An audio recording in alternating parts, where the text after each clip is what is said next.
Yeah, but I wasn't up here in it. I'll call the Langston County Board of Supervisors, February 23rd meeting to order. Let us stand for the Pledge of Allegiance. I pledge allegiance to the flag of the United States States of America, and to the republic for which it stands, one nation, under God, indivisible, with liberty and justice for all. May be seated. Okay. I have a gavel for you. Oh, that's right. Okay. I'd like to call the Lancaster School Board to order for a joint work session with the Board of Supervisors on our proposed 24 school budget. Okay, you all good? We're ready to go. Okay. Madam Chairman, Madam Superintendent, it's in your hands. Okay, good evening. Good evening. Good evening. All right, so our initially proposed budget, we have a few factors that go into this budget proposal. There are a few pieces of information out there that we are still awaiting. So as we present this and put it out there for you all to discuss, we'll be kind of comparing a few numbers. One of those unknown pieces is the mistake on the state calculation tool that we use to get our numbers that come from the state funding. So that is still lingering. There is a calculation error on the numbers for this current year for FY23, and there's also a calculation error for FY24. So just to get those out there so everybody's familiar with them, those numbers, this is how they affect our school budget. For this year, for FY23, that miscalculation is a difference of $19,637. And that we can work with that. Next year in FY24, the number that how it would affect us for the calculation tool error is $48,516. So when we present numbers to you, that number could fluctuate based on whether or not the state makes that whole or not and corrects that. So I will give you a little bit of background. Right now, we probably won't know whether or not there'll be a solution to this until at least the end of February, okay? Right now, the proposal is the House is proposing that for this year, that there are 64 school divisions. They're proposing that they make that whole for this year. That's based on composite index. There has been no talk that I'm aware of yet on a solution for next year. I don't know if there will be or not, okay? So hopefully that made sense and give you that little bit of background. So when we are looking at the proposal for next year, we have an overall budget of $18,102,929. That is a decrease from last year of $1,149,332. Now, that initial decrease, it looks large. A large portion of that, there was a $1.1 million one-time construction fund last year that we received. So that is a majority of that difference. We did have some savings with the merging of the primary school and the middle school, but there was probably not as much savings as people may have thought. We do still have the same amount of kids in that elementary school, so we still need the support and the administration and the teachers that are needed for that amount of children. So I'm gonna move on here. Can you explain why that $1.1 million is being reflected in total in this current fiscal year's budget proposal versus being spread out between a budget amendment from partially getting the money from basically in the current fiscal year versus some of it being in this fiscal year that you're proposing here? So that total number went into this fiscal, the FY '23. Because that's like a monthly deposit in your monthly EDIs. Correct. Correct? Correct. So you're getting only a percentage of that each month during this fiscal year. So why is it being also still reflected in a decrease in the next fiscal year that you're proposing here? It was initially added in the previous fiscal year, for this fiscal year, under construction, under the maintenance line. So we added it last year. Okay, so now you're just moving it into operations and taking it out of that, or? Well, It's no longer in there. we're not receiving it. Yeah, we won't be For FY receiving it 24. next year. So It was expended My- in FY 23. '22. Oh, 23. No. 23, It'll be yeah, expended this year, by I'm the just end of this year. confused on how that's showing, reflecting as a decrease in your budget going forward, if it's was only a one-time thing that affected the current budget. Because last year, correct me if I'm wrong, we made the agreement that it would show in the budget for last year. I may not be understanding the question that you're asking, but the 1.1 was a one-time coming to us last year. So it reflected in the budget increase last year. So this year, we're not getting it, so it's reflecting as us not receiving those funds this year. But you're asking for $1 million less than you did last year? That's what I'm confused Well, about. so the overall, and I may still not be answering this I was correctly. like, I don't understand how The you're getting over- less money because you're not getting that next year, but you're saying that decrease is mostly associated with the money you're not getting. Right. Well, if we look at the state funds Does that from, make sense? I know what you're saying. So it looks like you're asking for level funding. Right. Overall. Right. When you take away the construction funding. Is that what I'm hearing? yes, Yes. correct. So we're talking level funding. I Yeah. think saying that I think saying 1.1 million less is a little bit misleading because of the construction. Yeah. I think that just Yeah. threw everyone off. Okay. Oh, okay. But that's okay. I mean, it's, I Okay. know, Okay, I know I what you're get, doing. okay, I So- understand now. So But it's an level overall funding- Here's decrease, in but- that overall number to be a decrease of Okay. 1.1 million, but it is level, Okay, yes. I understand. it. Sorry if I misworded That it. makes sense now. Yeah, And that wasn't trying to 1.1, be misleading. that 1.1 construction money was shown as revenue in FY '23. Yes, Yes, sir. Yeah. correct. So that's Correct. why that revenue number is higher under state funds, like Jessica was getting ready to say, I believe.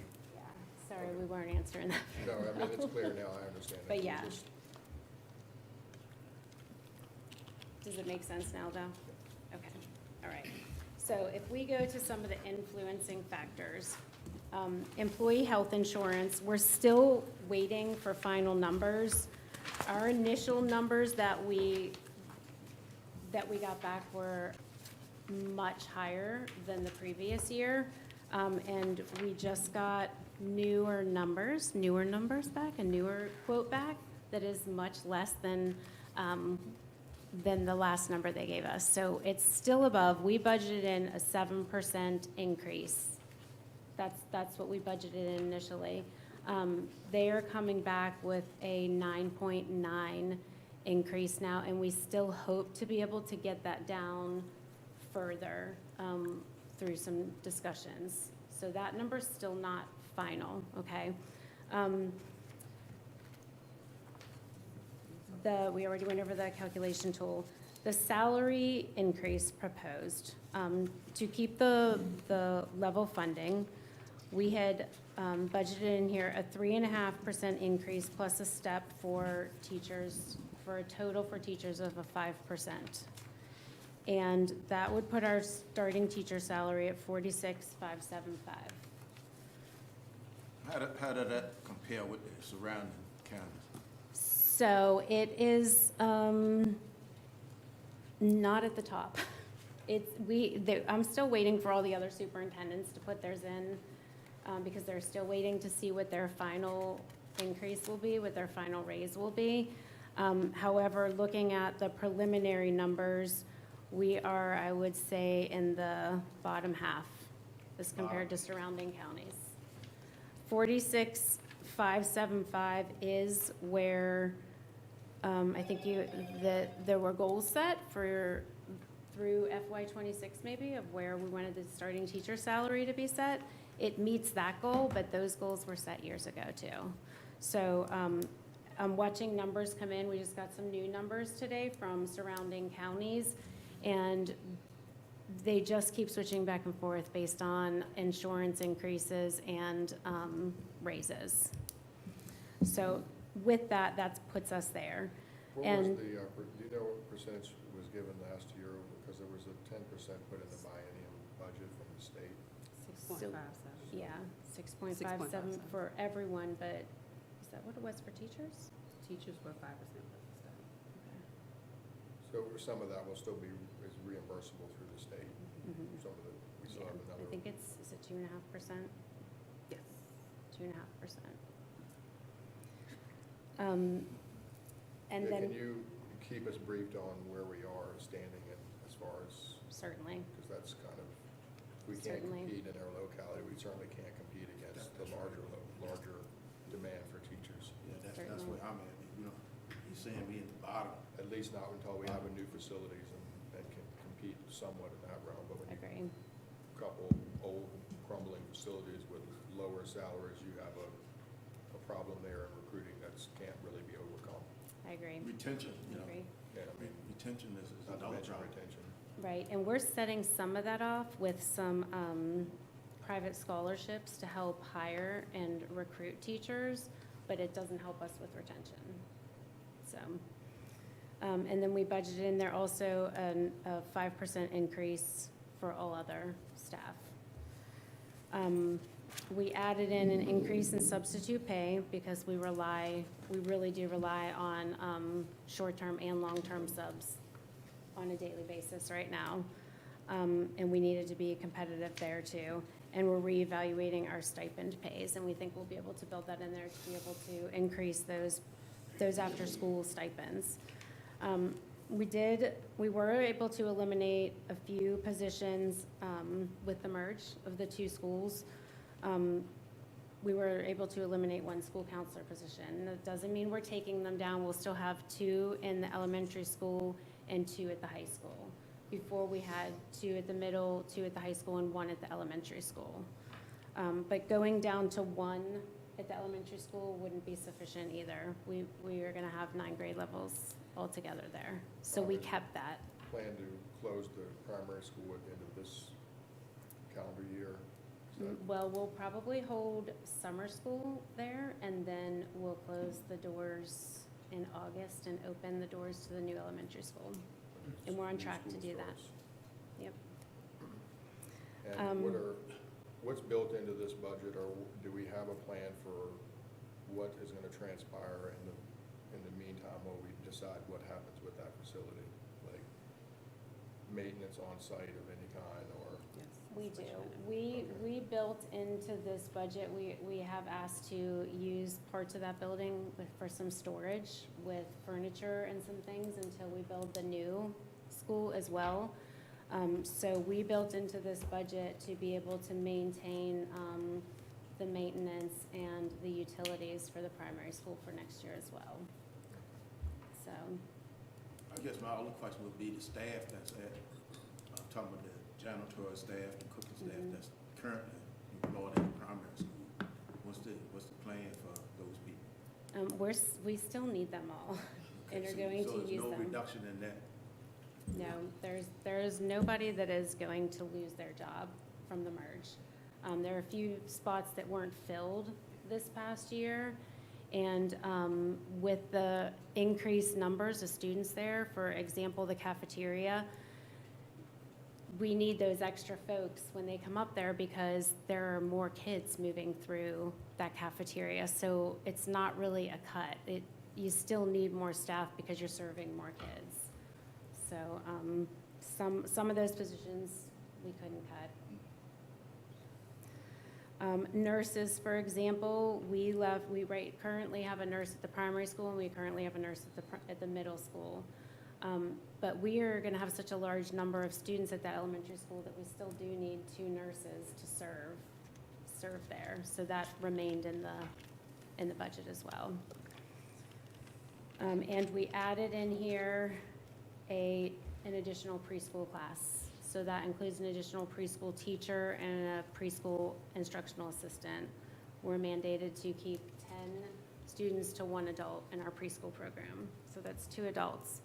We have a waiting list right now, and our classes are full at the Early Childhood Education Center. So we'd like to add a class there.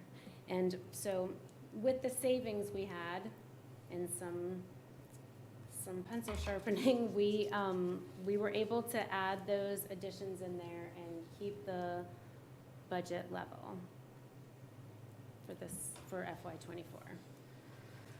I guess looking at overall savings though, you know, because you figure, you know, in my mind, we closing one school and that we would have, you know, all this savings, but now what I hear is we gonna have to have some type of heating and cooling and all that stuff in the school because you can store stuff in it, right? Well, so when that school closes, if it does not have, if it's not kept, and John can probably chime in a little better than this, if it's not maintained at a certain temperature, it will develop mold and mildew, deteriorate. yeah, I understand And that, yeah. we don't know what the county's plans will be for that building once we close that building. So, someone has to keep it at a temperature, and because we were gonna ask for storage and to keep it, we were absorbing that into our budget. John, Which is less than what it is currently though, right? Yes, it will Yeah. be, it will be. John, is that building partitionable to be, What was that? Is that building partitionable to be heated and cooled in some areas, and, or is the whole building have to be cooled with one system? It is easily partitionable, depending upon what rooms have what stored in it. Temperatures can vary by classroom, by most of the classrooms. Each one has a unit on the roof that does that particular room. I mean, I think it would behoove this board and y'all and representatives from y'all's board or of the whole board to decide and try to. I think it would behoove us at this point to try to start to begin to have conversations about what we're going to do with these facilities that we're no longer going to be necessarily using, such as that one Right. pretty soon, I than agree. to basically continue to pay utilities and for storage. I mean, that's probably not Not the best use. the best use of it, and probably not the best use of Taxpayer taxpayer money to keep that building open, just to put stuff in boxes or whatever, where Right. that can probably be, we can probably find a place to store that cheaper than that, but Yeah. we need to have a long-term plan for what we're gonna do with that building and the high school, and if we don't start now, then we'll probably be behind the curve. We'll be reacting instead of being proactive. I think we've already unofficially have begun that discussion. Yeah. I mean, Guernsey Tingle, my thought was to have Guernsey Tingle look at a feasibility study for the primary school. I mean, most likely, we're going to get rid of that property, I would assume. But as far as the high school goes, we're looking at probably June or August of '25, that becoming available. And, my thought is we're going to need that for expansion of county government.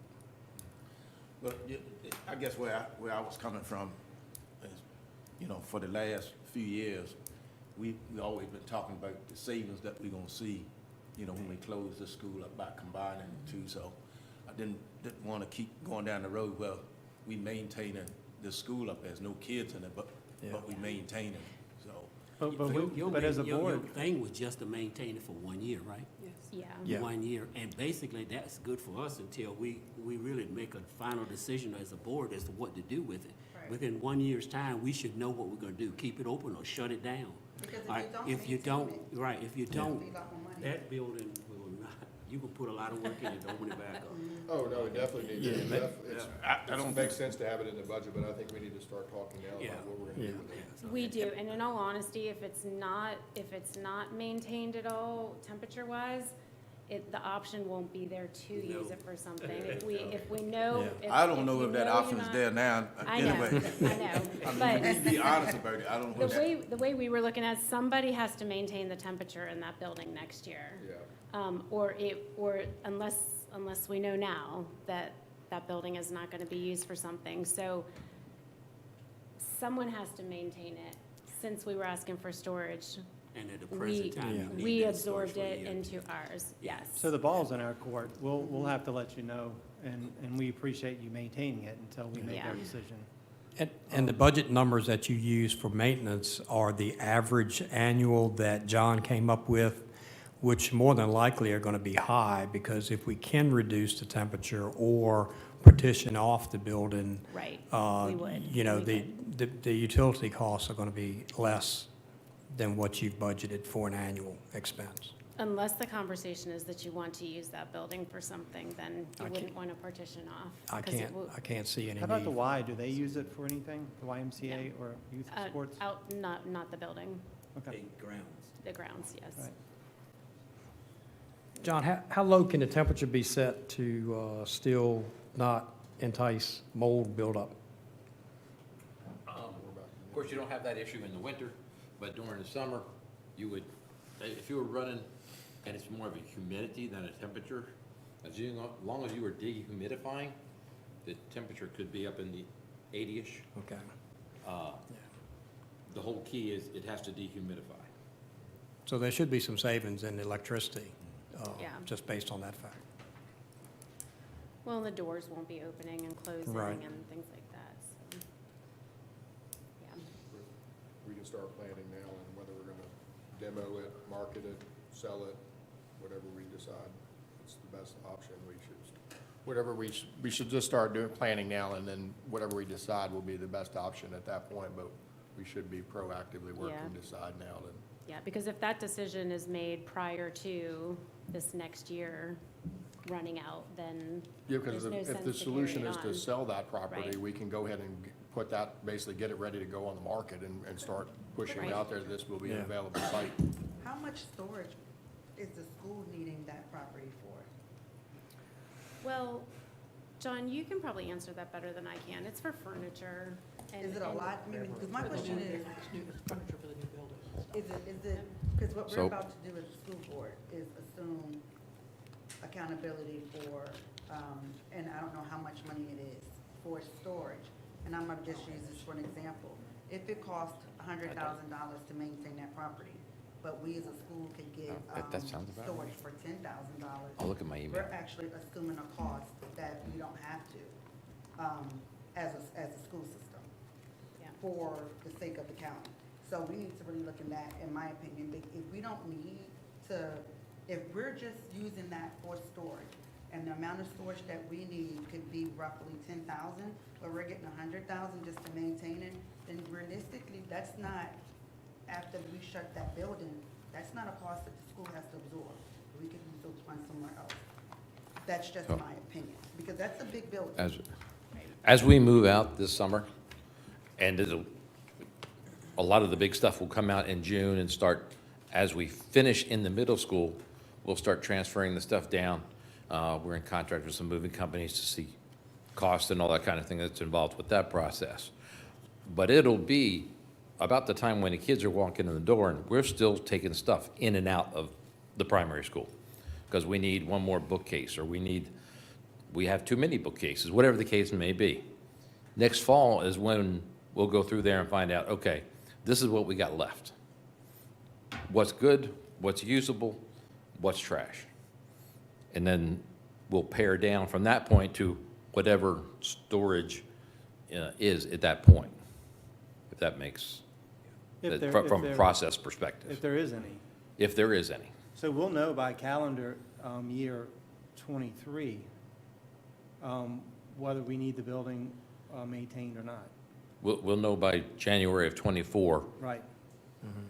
So, yeah, what need we may have, depending upon what so you may Ms. be Davis only wants to hang on maintaining through the end of this year. Yeah, and depending on the decision of what to do with that building next. Right. It was my understanding, excuse me, help me here, that we were going to use it for storage for new purchases that we needed to purchase within a certain time frame. That would then be, am I wrong? it may be done. It depends on if funds are available to start those purchases, and when that could possibly start. So there's a timing factor involved from a new building perspective as to what that plan would actually look like at this point. And by January, we're going to know what that actually is. And part of the issue is the renovation is finishing up at almost the exact same time that the school is opening. So there's no transition time in there either, Okay, gotcha. yeah. And how much is it to maintain that building? How much are we asking for? Last year was, FY '22 was 83.9. Did you hear that? What'd you say, I'm sorry? FY '22, meaning last year, was 83.920. And now, for this, For this year, so far, it's been 59,000. You won't be far off. About $85,000, yeah. and is that a good price for storage? Not particularly, but I mean, it has to be in the budget, in my opinion, regardless, because Yeah. we don't know how long we're gonna have that building until we decide something to do with it, something, we gotta maintain it, so. Yeah. And now, you know, after John talking, he kind of caught, you know, because the way the kids are moving and you don't have time to actually move the stuff and because kids gonna be coming in school the same time, you know, so you almost caught for the rest of this year. Yeah. But by the end of this year, you know, 2023, we know then, we know, you know, well, we got a school full of junk that we can just, you know, call somebody to get, or, you know, we just got a room full of stuff that we can move somewhere else and not heat and cool that building. Because it might get down to 2 classrooms of stuff. Yeah, and it may just be we combine and decide that, or what we're gonna do with it, or get rid of it, or demo it, or what have you. Yeah. We just need to start those discussions now. You gotta sit up, Jason, I can't read. We bring this closer. And that's probably the biggest decision, because if that building is going to be used with something, it needs to be maintained until then. Yeah, I And think if it's not, need to, then, Yeah. we need to you know. handle that, right, Mhm. Don? Yes. Yeah, if we decide we're gonna maintain that building for some other purpose, Yeah. then this board need to, yeah, take otherwise that that out. building will be overcome with yeah. mold and who knows what else if it's not maintained to some extent. Yeah, I don't think that becomes a school problem then if we decide that. No, but I mean, from what I'm hearing, the school has use of at least part of the building for at least through the end of this year. Yeah, And That's then- what you then we'll know initially more. said anyway, 1 year. Yeah. Yeah, definitely not more than Yeah, that time. and the utility costs that Kia mentioned were for the school being occupied, you know. Right, You know, obviously, without it being occupied, the temperature can be set, you know, to save money, and, you know, it's not gonna be $85,000. right, just enough to maintain it, Yeah. so that it stays as You don't healthy need as it lights and can. stuff. You don't need many lights and That's things right, like that, so I Right. mean, it'd be, that would be I'm gonna reduced. push this along, but we don't beat this horse. All right, so to move forward, so if we are looking at those items, and then there is one more page of influencing factors, we are going to have a strong push to get a good quality career and technical education program, workforce development, and get some secondary and post-secondary pathways in place for our kids. That is gonna take some time, but there is gonna be some dedication of staff to that vision and those focuses, and it's important. We need it for our kids. So that also, there are plans within this budget, staffing-wise as well, to make that happen.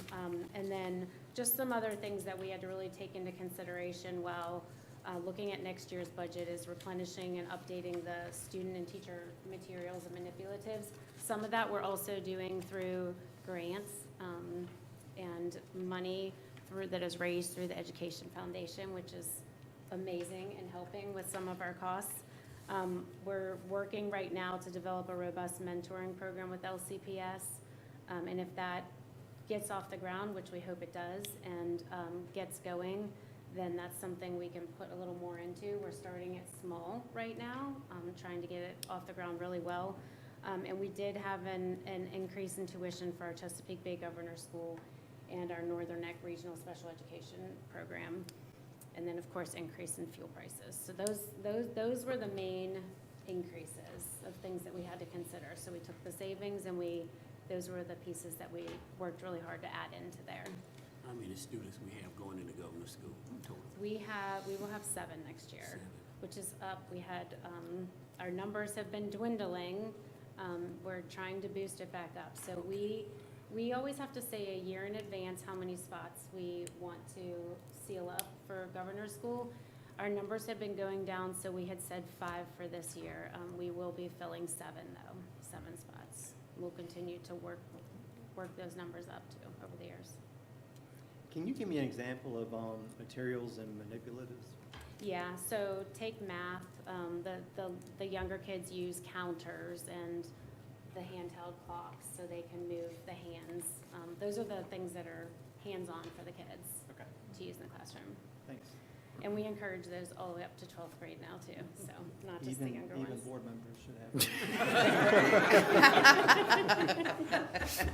Hey, Jessica, Yes, what's the total school population now?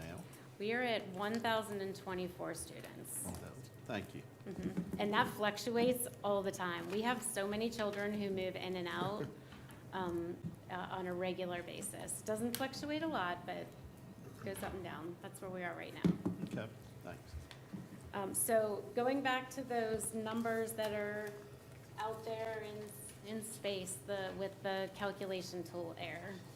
So right now where our budget is, if it stays and we also, just backing up here, sorry, to be safe, we took that difference of that 58,000, the error, the difference for that error, and buffered it into this budget, just in case they do not find a solution or make that whole, so that no one is in a position to then find $58,000 next year. So if they do not find a solution, and if we keep the overall salaries at 5% for all, and for teachers a 3.5%, is a step to take that to 5.5% and 5% for the others. If we stay there, it's a decrease of $8,719. If they find a solution, then that gives us that additional 48,000 where we could either assist with the insurance increase for staff so that we can absorb that. That has a big impact on salaries for our staff. Sometimes they get a raise and then it's eaten up by an insurance increase. Or we can look to use that to bump our teachers' salaries up a bit as well. Now, we do have some other numbers worked out. If we were to go to a 5% increase for teachers with a step, that would be 6.5%, and 5% for all others. We have some of those worked out. Kia has worked out several different numbers to look at several different options. But if we want that level of funding, that's where we are. Now, that error from the state could make quite a difference for us. I think you'll have a if they good make a outcome on decision. that. I hope They're so. getting close to a budget. I don't think they're gonna have it done by this weekend where they Yeah. go into, basically, should be done, but I think they'll have it done fairly shortly afterwards, and discussions are moving forward up there, so maybe they'll get it done, but I think K-12 is looking pretty good in both Good. budgets, so I think we're gonna end up with a pretty good result. That would be great, and if they made that whole, then we would like to use that to increase the salaries. What would 5% for the teachers look like? What are we talking about? If we had 5%, so that's where we are right now. Yeah, 3.5 well, plus a step. you got 3.5 increase plus a staff, but if it Oh, if was- we did 5 plus Yeah, a step, that would be, The $47,250 for our starting salary. for starting salary, yeah, and it would 47. be, Yes, it would sir. take us to 4725 for starting salary, but it's an additional, 84,000. Thousand Funds now. overall. Now, if the state corrected, it would be a 36,000 overall. But taking that starting teacher salary to 47.2 kind of bumps us up to that middle tier of starting teacher salaries. Yeah, see if you can get us that data on where we are, because I think that's a pertinent point to focus Kind of a on. moving target right now. It always Just kind of will watching be. it, yeah, just watching it, you know, It's harder to always catch up from the bottom than to stay at the top, though. Yeah, So I if you can agree. get close to the top, it's easier to maintain that than to try to Right. fall behind and then catch up, which is kind of like a GPA. Once you get your bad grades and you get further and further behind, it makes a lot, It's a good analogy. it yeah. takes a lot more A's to get back to where you should be. And that It's kind of like the 47 state is now, a how lot far better they than are the behind. It's 46. taken decades to get Right. back to where they should be. And just, you know, we just need, you know, if we can get in that middle tier somewhere, you know. Gentlemen, this is where I am for this particular, budget session. Mr. Pagan, can you pull your mic closer to you, please? All right, this is where I am for this particular budget session that we're discussing now. I prefer seeing the school division level funded at the present time, because with the new schools and the amount of funds that we've already assigned a loan for, and possibility of maybe going back for some additional funds, I'd like for us to hold that. I mean, the schools are still getting a lot of money, but, and as far as teachers' pay right now, I've seen us being there before near the bottom, and a lot of teachers didn't leave. Main thing is, are they enjoying where they are? Are they getting the support that they need? And that will make a decision whether or not they're coming back or not. Sometimes pay doesn't matter, all right? You all getting what I'm saying? Pay matters to me, Well, it does matter. especially when but- I go to the grocery store. But, But I'm going to challenge you further, Jessica, is that we do spend a lot of time talking about teacher salaries, and that they are important. Without teachers, nothing happens. But we also need to look at our other staff as well. We spend so much time talking about teachers that we don't look at the maintenance, the cafeteria, the school bus director, school bus repair guy. There's just so many. Where do we compare with other schools when it comes to those salaries? So I'd like to challenge the school board to look at those as well, moving forward. y'all making me a Butch Jenkins. You make it I- look like We Butch would never do Jenkins. that to you. Bill, I would, I talked to Mr. Palin. I You did know, have this I mean, you know, I fought hard for teachers and the other staff members last year for pay increase and so on. But I'm also thinking about the other side of this thing, where I mean, money's not free. We got to collect that money from somewhere. And we're gonna be going to the public here, talking about we already been talking about new schools, but talking about increase in taxes. And we need to start holding this line down, a little here, a little there, it adds up. Okay, so So Mr. I Palin, need to, I'm gonna be I'm honest. start thinking about this, all right? Yes, ma'am. Mr. Palin, I'm going to be honest with you because I spoke to you. You guys know more about the composite index than I do. So we have a unique situation here where we have Of some very course, rich I people found that out my first year here. And we have some very Rich, poor poor people county. here. Yes. And so I also have the unique position of coming from a very poor family. Me too. And I left my family and I went travel nursing for pay. Because the sad reality is today's dollar isn't yesterday's dollar. Exactly, I remember, Because I know all of that. We can't buy eggs. I So know all of it's- So what I'm trying to say to you is that when Jessica is talking about we're taking everybody from the primary school to the middle school, it's because we haven't filled positions. So I nobody understand is- all of that. So All right. if I can just speak for 1 second. All right, We have a lot of loyal people in our school system, a lot of older loyal people who are staying without us out of loyalty. And I think that it's fair to say that we did try to keep this budget flat. I'm not agreeing with this budget because when I have grown people who, when gas is $3.99 and they're Exactly. making less than $15, they can't live. And so we're building these good schools and remember, the schools were being built to bring in folk. So you can have a nurse and you can have a doctor, But when you don't have any food to eat, there's an issue. Or when your room's dirty, there's an issue. It takes a whole. And so what has happened is Westminster are paying their CNAs, which all you have to do is take a certification, $20 to $25 an hour. And we also know that we have a population here where there are a lot of elderly people. So what happens is these rich elderly people take regular people and they private sit. Well, you know, like I know, $20, $30. So when you take a grown person and you're paying them $10 an hour, the kids aren't working for that. So all we're banking on now is loyalty. And so I had a kid that I had to pick up from school because we didn't have a bus driver. She called out sick. Nobody's filling out for these positions. So yeah, money does matter. And what we It's can't not, do. no, they're not filling out the positions because of money. Uh, It's something else that's there. Mr. Look, Perry? I've been part of that system for some years. Miss, I know. I can understand that, but I've when been you close get to it. somebody to say, hey, are you gonna drive the bus for $10, or we got a job for $15, it's a little bit more appetizing, because as a nurse, no matter where I go, I'm gonna be a nurse. So if you say you're gonna make $20 or you're gonna make $50, I'm promising you, the majority of the people are going with $50 an hour, and I'm not trying to argue, but I am trying to say that if we're gonna have these buildings, and if we're gonna have teachers, we also gotta have the lay people that has to be paid.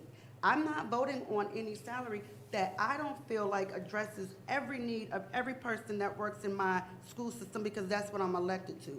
If the people can't make at least $15 an hour in our school system, which that's not a lot, because again, today's dollar isn't yesterday's dollar, people. I cannot even afford to buy stuff that I used to could afford, and I thought I was middle class. I ain't even middle class no more. And that's realistically the reality of the situation. So we do have to look at those things, because we won't have those people in to take care of. And unfortunately, it's not their fault that we have a high composite index. It's not. But I think that we as a community have a responsibility to take care of those who take care of us. I mean, it just is what it is. So I think that we have to look at it, and we can't always, and don't get it twisted. I got student loans. I've been graduating for 20 years. But people have to eat.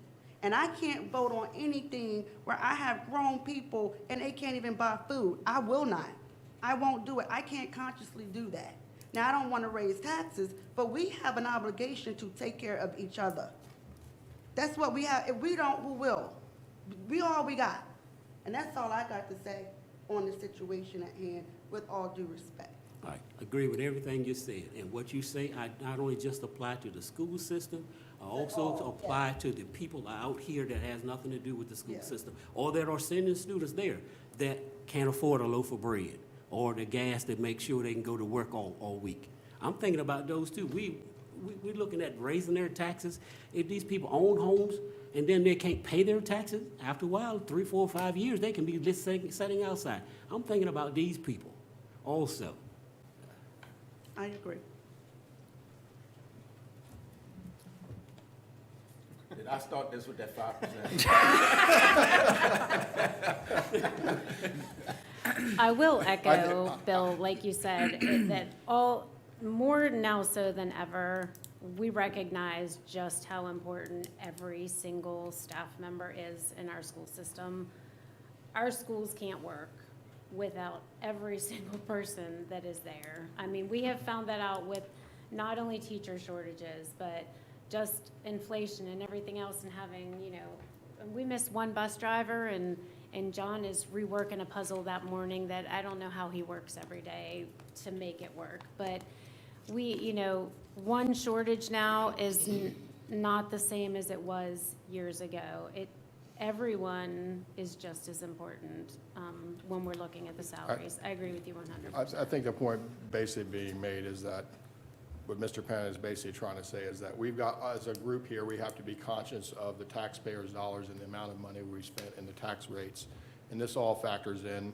You guys need to be responsible for making sure that the school district is keeping up with the salaries, that all that is competitive, and then you're proposing to us something that is going to be effective to maintain the school system and be competitive. So if the number you have now is just getting by or cutting by because you're afraid to come and ask for what you really need, then don't do that. Come to the board and ask for what you need, and then we'll have to decide whether we can afford it or not, and whether there's enough money in the budget based on all these other factors of whether we can do that or not. But I don't think we should just be, this is enough to get by, or I think we can ask for this, or we're just going to ask for level funding because we don't want to ask for an increase because we're building this new school. But let's be realistic with what needs to be done, and then we're going to decide whether we have enough dollars and enough pennies to pay for it all. I do We've think- I been think that's nice with true. the, I mean, we've been good with the school division for the last few years. I mean, we've always given them what they've asked for, and we've never said cut back. We've given them what they asked for. I just see things a little different this year. Now, next year may be different, but this year, I see things different. I see things with my school board, in my opinion, that we have such a great relationship with you guys that we don't like to shake the waters. I respect all of you guys, but I was elected as a school board member. I wasn't elected as a board of supervisor. So my job is always to do just that, with all due of respect, is to do what's best for the school board. And I think we also sit in a tight position because we assume accountability for the $69 million. That's a lot of money. Even though it's for the whole community, you know, we're over here like, well, we just asked for this, so we don't want to ask for that. When it comes to people, I'm going to ask, because if I don't, who will? That's why they elected me. But we're not doing it to shake the boat. We always come respectful. But we are in a tight situation because we have a great relationship and we want to maintain that. But I'm going to maintain a great relationship with you guys and still ask you for what I think we need.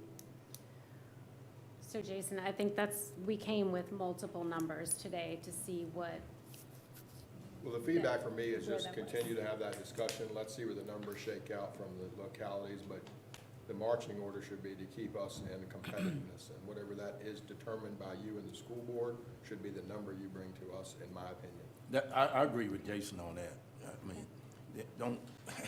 I mean, you got different, that's why I asked, because you said you had different numbers. Right. So I want to know what those different numbers were, and if we decide, or we can't handle it, then we decide that. But, give us the different numbers, And I hate thinking that we always at the bottom, be the bottom feeders all the time. Sometimes we need to move up a little bit, and it takes some sacrifices sometimes to get up. But I give us the information. Yeah. We And moved let up us last deal year, with it. right? pardon? Didn't we move up last year, teachers? Yes. Yeah, we moved up last year. That's always gonna Yeah, be like we that, did. because the surrounding one's gonna say, they're up, we gotta go up. Although And that's, then they get up, and then we say, we gotta go up, so. right, although that's a constant climbing It is, scale. yeah. It's always moving, and with the teacher shortages and the staff shortages overall, like I was just saying, It's been exacerbated by all that, and it's only gonna get And I don't worse in think the the short teacher- term We because all hurt, and I don't think teachers gonna cry, they realize what we're doing. when we don't pay cops and support our safety personnel the way we should, and we're always fighting from behind the curve, trying to catch those people up. This is like the dog chasing its tail. It will never catch up. And so at some point, you just need to bite the bullet and get way ahead and be up there where the salaries are competitive so you can compete against the general market for that type of caliber of employee. And so otherwise, we continue to be in this boat decade after decade, and that's kind of where we've been because we've never been able in the country to say, we're going to pay our teachers a competitive market salary. We're going to pay our cops a competitive market salary instead of just relying on their sacrifice. To Mr. Palin's defense, I have actually had a couple teachers come to me that have been offered jobs or know that there are jobs at better paying school systems and don't want to leave because they like it here. So he is partially right on that. I mean, everybody likes money, so that's true. But you've got to like where you work. And I think like what Jess is doing and we're doing with the appreciating the people is helping as far as some teacher retention. And I have heard a couple are leaving as well, but it's not because of money. It's not. But, I mean, no, everybody likes more money, but I do understand if you like where you're working, and maybe you can make $2,000 or $3,000 more a year somewhere else, but you like everybody that you're working around, to me, you're going to stay where you are. Well, and there may be some truth into that, but the recruitment part Yes, is yes. difficult right now. Yeah. It's And difficult. I'd like to say that, yes, we have enjoyed a very good relationship for the past several years. And we will continue to do that because we respect each other. And Mr. Palin, you said, and I respect you, I respect your opinion. It's okay to agree to disagree. So, and nothing will change. We're still gonna respect each other, we're still gonna like each other. But we're not being held hostage, Kenya. They're over trying to be nice. We have Right. been very forthright, and y'all have been with us too, so it's just what it is this year. No, I do feel like sometimes I'm held hostage, because you do wanna maintain a good relationship with the public, but. Well, we're you don't not, wanna because actually we're like- adults, and we respect each other. Mr. Palin and I aren't going to agree all the time. Right, so, But I just said that to I say, respect him. I just said that to say, Jessica said something about retention. Young people aren't working for pennies, we know that, I don't even think they wanna work. They ain't working, So, period. when you're gonna be realistic about the situation, it's not our fault that the young folk won't work for pennies like we did back in the day, they won't do it. So if we know that, what Jason is saying, come let us know. I don't understand how any of us, if you're saying that we're conscientious, how are any of us sitting here looking cute today, thinking that it's okay for a 50-year-old to make $12 an hour? I don't understand how anybody can really, if you work for me in my school system, and I can ask somebody for some money, you think I'm not gonna try to ask them for enough to even pay their rent? I'm gonna do that. I can't speak for nobody else. We all operate on our own. I was elected as school board for District 2. As a school board member for District 2, I'm asking you guys to consider giving all of the people who work in our school system at least $15 an hour. Now, if you say no, I've done my job, because I feel like everybody who works in our school system should make at least that. That's just Jessica, my- who's not making that in the school district currently? What's the minimum hourly wage that you pay to? The minimum is 12. And what employees make that? Bus drivers, Okay. No, cafeteria, only? cafeteria and custodians, some of those. And how many, do you know? We should make that Well, $15 an hour. That's the I starting. agree. I'll I'm say that. hearing- That- Oh, now, I was getting ready to ask that question. So if I've been there 15 years cooking No. in the kitchen, No, you do not. okay, So, okay. let me clarify, yes. The starting is $12 right now, because we had to be where we needed to be for this year. But as far as people actually making $12, most people are above that.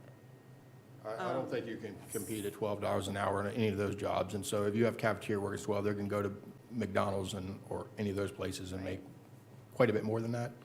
Well, I think I'm hearing But- and we have these numbers, and I think I'm hearing, bring back the numbers and let them make the decision and Correct, see. that's what I I hear. mean, so that, Because Jess has that- like 4 proposals there, is it right? right, right. 'Cause I mean, I had $15 as the minimum wage that we paid in Northumberland when I was the finance director last fiscal year. So I know that's not enough in this current fiscal year in y'all's budget for those people. You won't fill those positions if they're unfilled at that rate. Jessica, when we met, I know you had like 3 or 4 tiers at that time.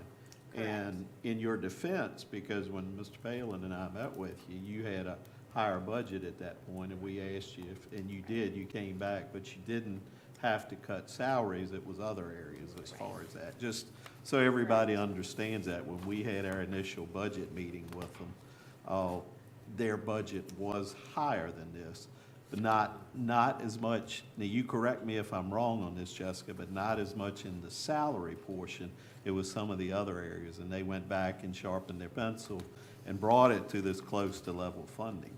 But she had, I want to say it was 4 different levels of funding.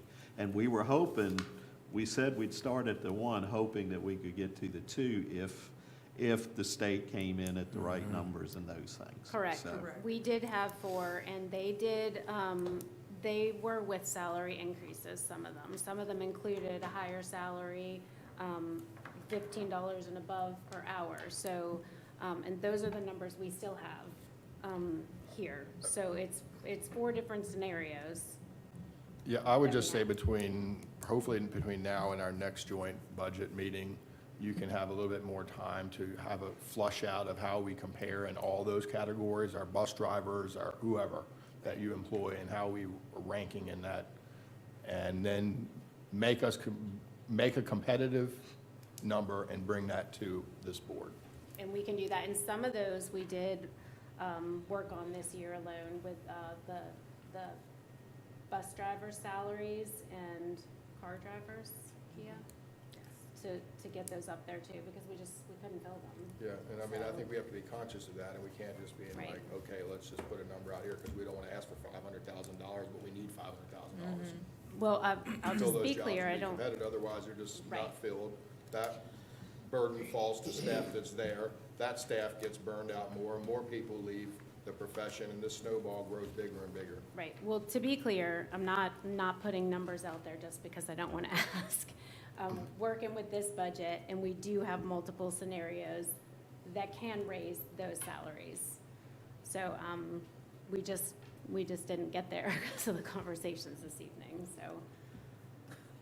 I appreciate y'all being willing to raise it to the 15, like to do the numbers, because that does, especially in cafeteria, because especially high school lunches have been an issue. I get a lot of pictures and stuff from different ones being passed around of, this is what we have to eat.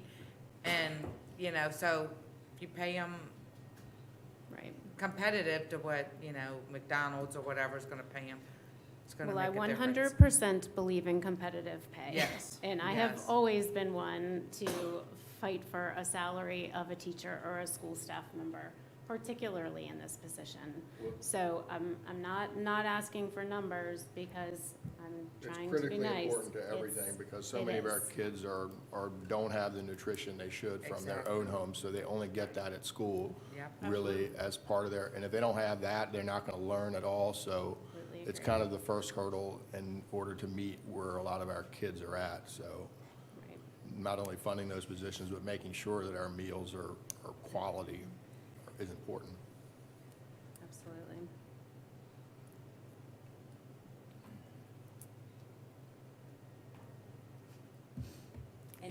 Any questions? I'm gonna give Mr. Palin a hug over here. After he called you Butch Jenkins. I would never say that. We probably got Butch Jenkins' name tag in the back somewhere. We do? That's still here. Let the man rest in peace. Yeah. Yeah.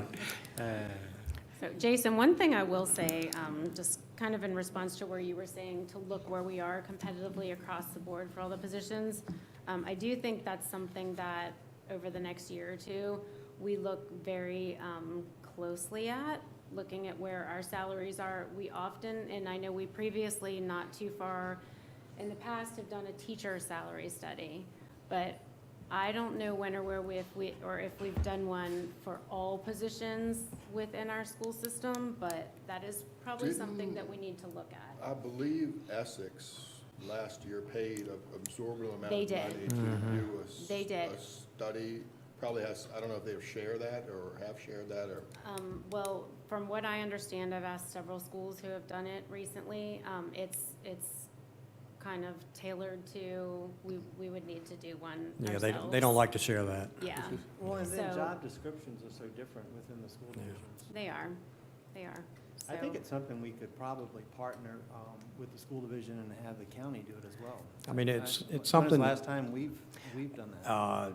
I don't know that we've ever done it. Well, we need to. Since I've been here. Maybe we can do it together. I mean, we've, That would be good. The way Yeah. that those schools have moved, they were previously on different scales, but those scales start to move over time, whereas they've moved to positions, salaries tied to a position versus a scale outside of the teacher salaries and scales. They've moved to more just a position. So, for example, if somebody took a position as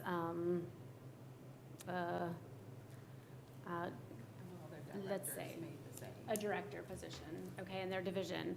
Somebody, currently kind of how we operate, if somebody has 10 years of experience and somebody has 1 year of experience, their salaries can be drastically different, whereas they're both doing the same position. So the school systems that went through this process, now they have that director's position, and that's the salary where you start at that position. Then you work your years in. And it does, after looking through so many salaries, there's a lot to be said about that when it comes to difference in pay for the same position. So I do think it's something that we look at carefully. So are you saying that we have personnel that have been with us for a while and they're making less than others in a similar position that are fairly new? No, they're making a lot more. than Right. someone Yeah. that's fairly new. Right.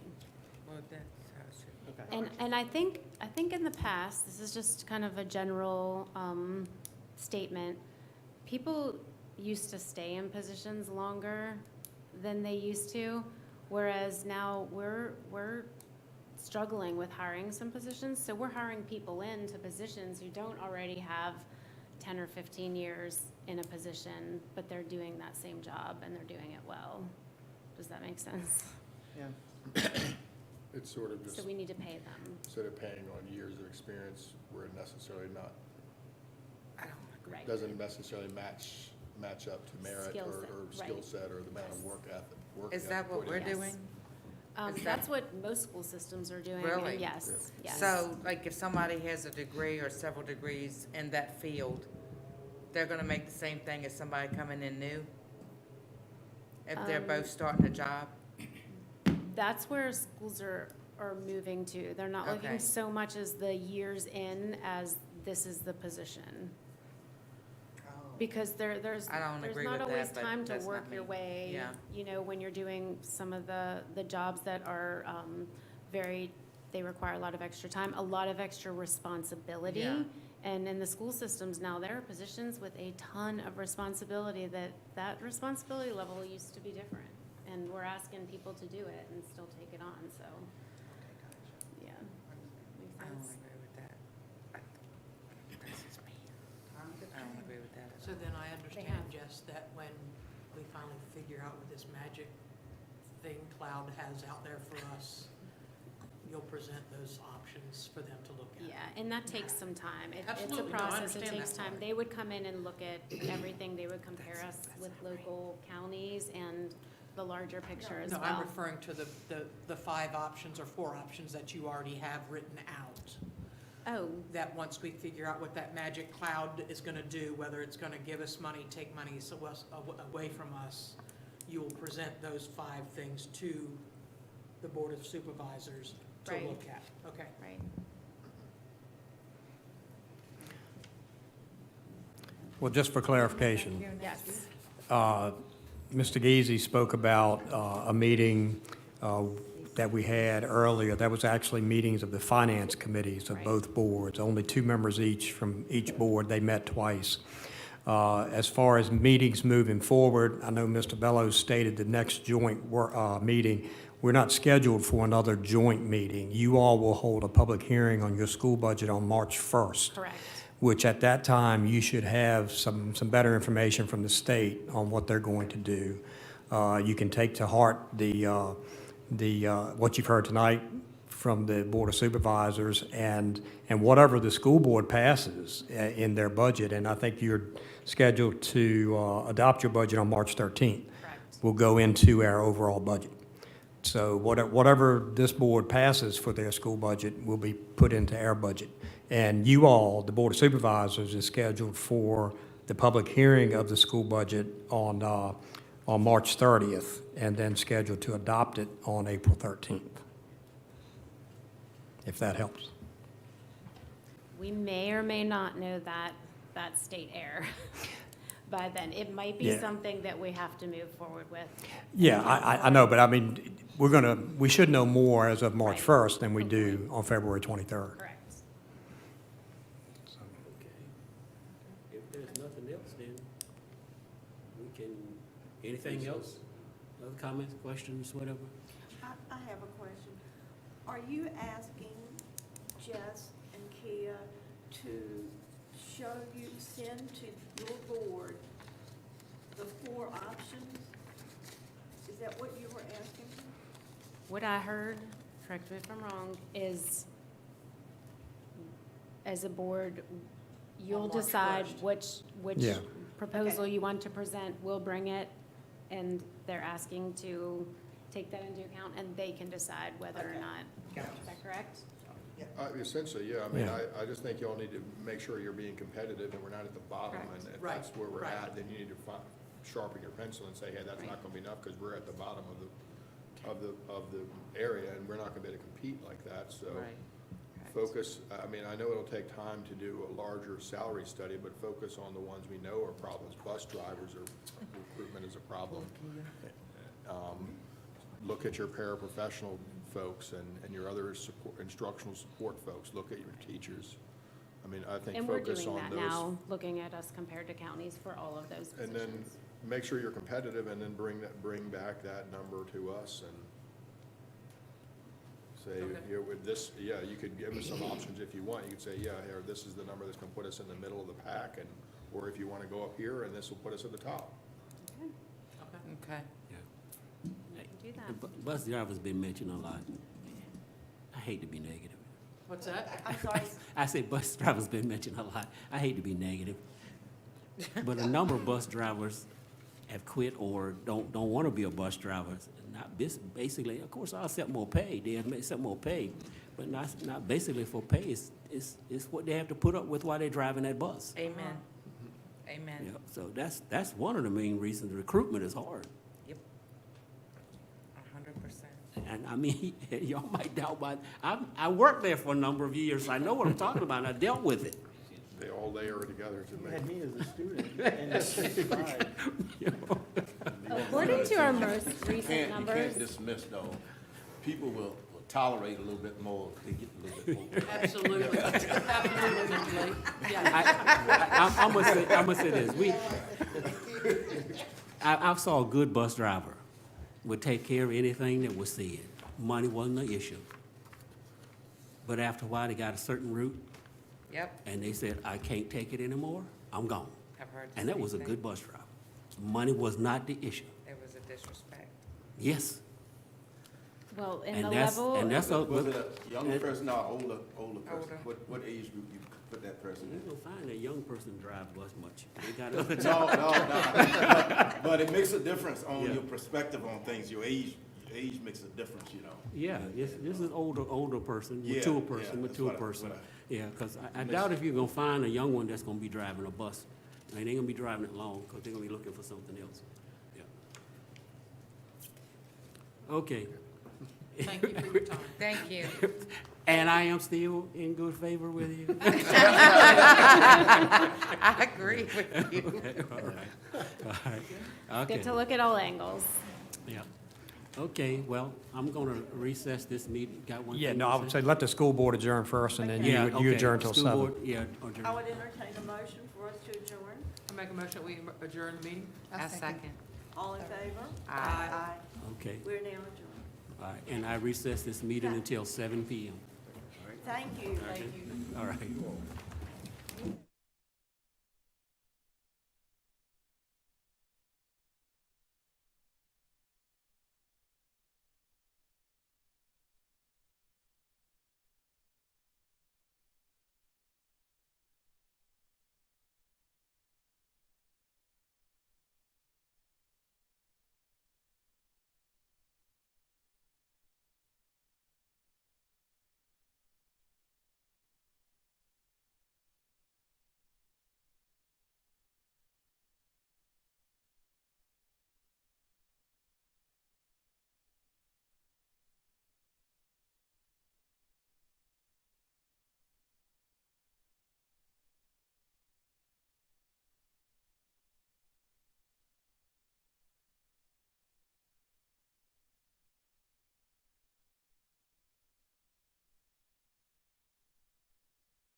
I'm calling the Lancaster County Board of Supervisors meeting back into session. I'd like to say good evening to all of you. And at this particular time, we're getting ready to go into the public input session. And you have 3 minutes to speak. When you end of 2 minutes, I will hold this sign up to let you know that you have 1 minute. And I thank you for doing that. Okay, anyone want to speak on any topic that we're not on the agenda to discuss? All right, so this gentleman's hand first. Come forward, state your name, where you are. Come on up, sir. Yes.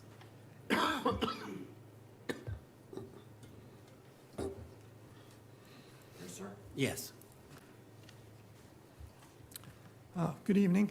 Good evening. My name is Bob Dominic. I live in the 5th District on Waddy Drive.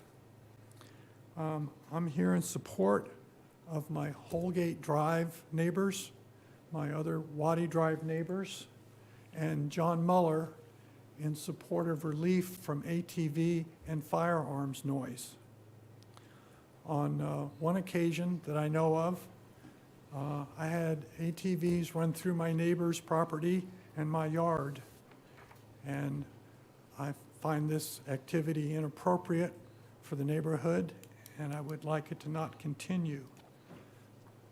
With your guidance and support, we hope to have noise ordinances developed to allow us to enjoy peace on our properties. And in Lancaster and neighboring counties, there are already purpose-built facilities for people to safely enjoy motor and firearm sports. Thank you for your time. Thank you, sir. All right. Anyone else who wants to speak? Yes, ma'am, right over here. Sir, you next. Good evening. Good evening. My name is Karen Hunt, and I live on Holgate Way. And I would just like to add a little bit to what Mr. Dominic was saying. Lancaster County is a highly sought-after area in Virginia. We've got beautiful shorelines and homes. As the Northern Neck Tourism Commission reminds us, the waters of the Potomac, Rappahannock River, Chesapeake Bay, and the tributaries provide a haven for boaters and water enthusiasts and have supported the fishing industry for generations. At present, colonial architecture, small-town charm, bed and breakfast inns, 8 wineries, 17 museums, historic sites, marinas, and retail shops are among the valuable assets that attract the visitors to this area. As we've seen in the last couple of years, there's a lot of growth going on. And the noise is extremely unpleasant. It's unsettling. It makes you feel unsafe. And I think, as we're growing, before the area becomes more run down with litter and general unattractiveness for the properties being destroyed, a noise ordinance would be helpful in toning down the activity that's going on. So that's all I'd like to say. Thank you for your time. Thank you, ma'am. Thank you. All right. Gentlemen, okay.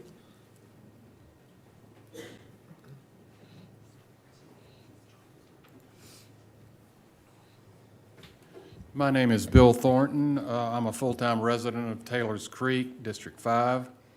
Anticipating a possible vote on the no-wake proposal for Taylor's Creek, I just have a couple comments. I met with the people from Wildlife Resources in Richmond who were very helpful in helping me understand the criteria used to justify approval of no-wake zones on Virginia waterways. I take a few takeaways from my meeting that should be considered before you vote. 1, boat wake effects on shoreline erosion is no longer a factor in wake zone consideration in the state of Virginia. Number 2, safety is a factor, but only if documented safety incidents or issues are presented. Hypothetical or anticipated safety issues are not considered because Wildlife Resources has to dispatch a team to evaluate the body of water involved with no evidence of a problem. They have limited resources to conduct these evaluations. 3, in our case, the Power Squadron has researched the records and found no documented evidence of any safety issues or incidents on Taylor's Creek. 4, Wildlife Resources suggested that we wait until the kayak launch is completed and in operation to identify actual safety incidents that can be documented to justify an investigation by their team. While they provided no official opinion, that would only be granted when you forward a petition to them. It is highly unlikely they would approve an application without documented safety incidents. I wanted to make sure you were aware of their position so that you can vote accordingly. Thanks for your time. Thank you, sir. Anyone else want to speak? Yes, sir.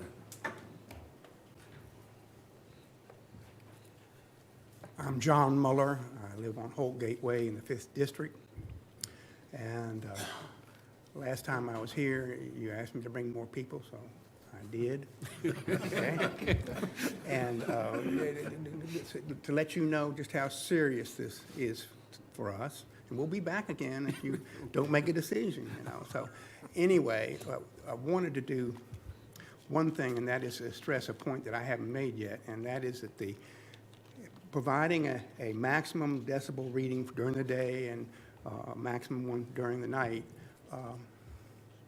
takes the subjectivity out of a police officer having to say, well, it's too loud. You're at 85 decibels, that's too loud. And he's got the proof because he'll have a meter. And heck, I'll buy it for you if the county doesn't want to do that. But anyway,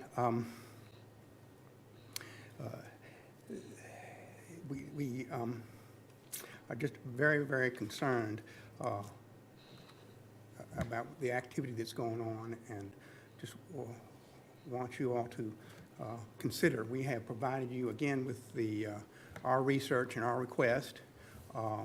Is there anything else I can do? Can we write the ordinance for you? We have lawyers in our group, and they can do that, and then you all can wordsmith it and make things easy on you. You want me to do that? We'll let you know. Yeah. I'd just like to add one thing. You know, we already have a noise ordinance on the books, so what you're asking us to do is to amend our existing noise ordinance. That is correct. And the noise ordinance that we have is part of our code of ordinances, not our land development code.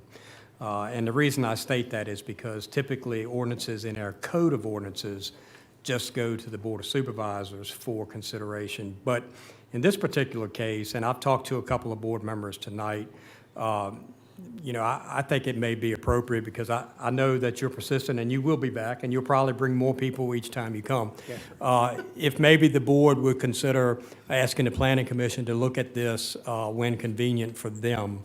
The Planning Commission right now is dealing with the capital improvement budget and the short-term rental ordinance. So realistically, it's probably going to be about May before they can tackle this. But that may be a recommendation to try to resolve this and get to some conclusion. Okay. That'd be great, because short-term rentals is a huge thing. You're going to raise the... Let me ask you a question. During hunting season, do you have a problem with that? During hunting season, when the guns are, you know... Well, I will tell you, there are hunters out there.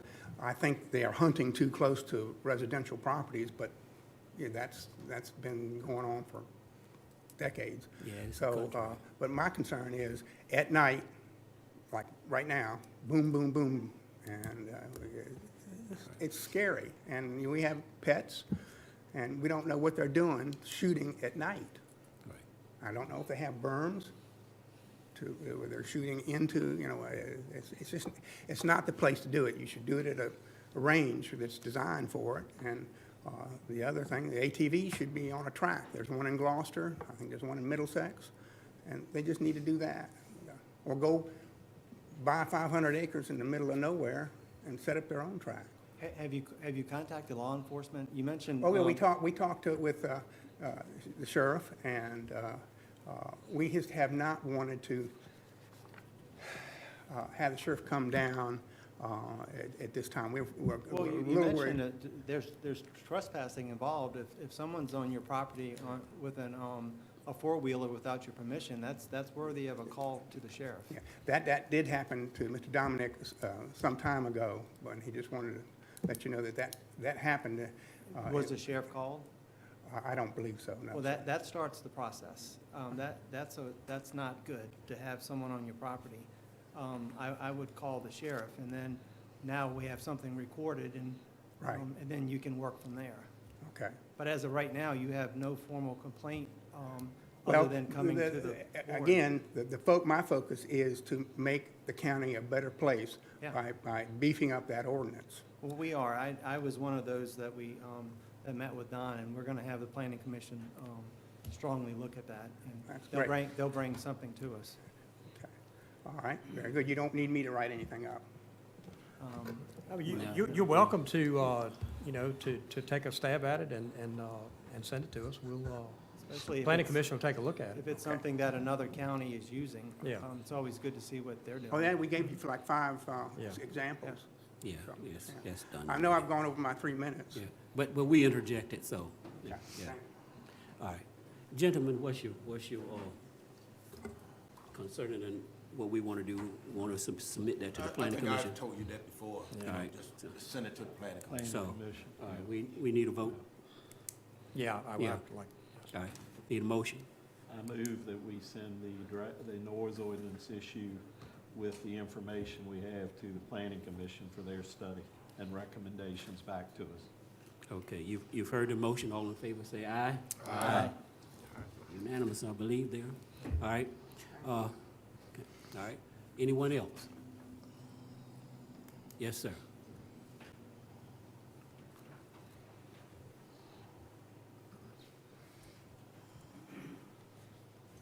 Good evening. Good evening. My name is Tom Bowman. My wife and I live, we're neighbors of Bob Dominic on Waddy Drive in Weems. And we too have heard a lot of the ATV activity, which gets very close to our house. We're a little bit more removed from it, but we've heard it from our house as well. And I just wanted to be here in support of Bob and John, that it is an issue affecting the neighborhood that does lead to neighborhood discussions. And we do, take this seriously, and we're glad to hear that you guys are taking this seriously as well. Thank you. All right, thank you, sir. All right. Anyone else? Yes, sir.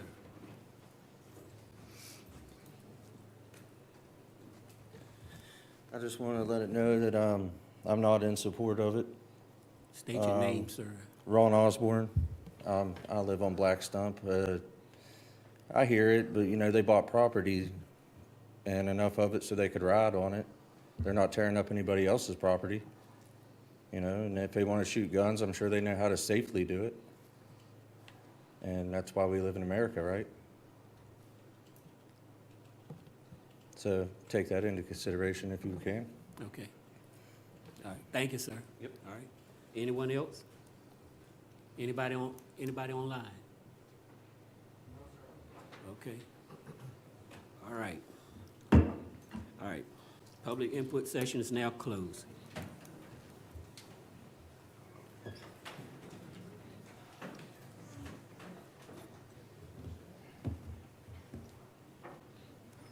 VDOT?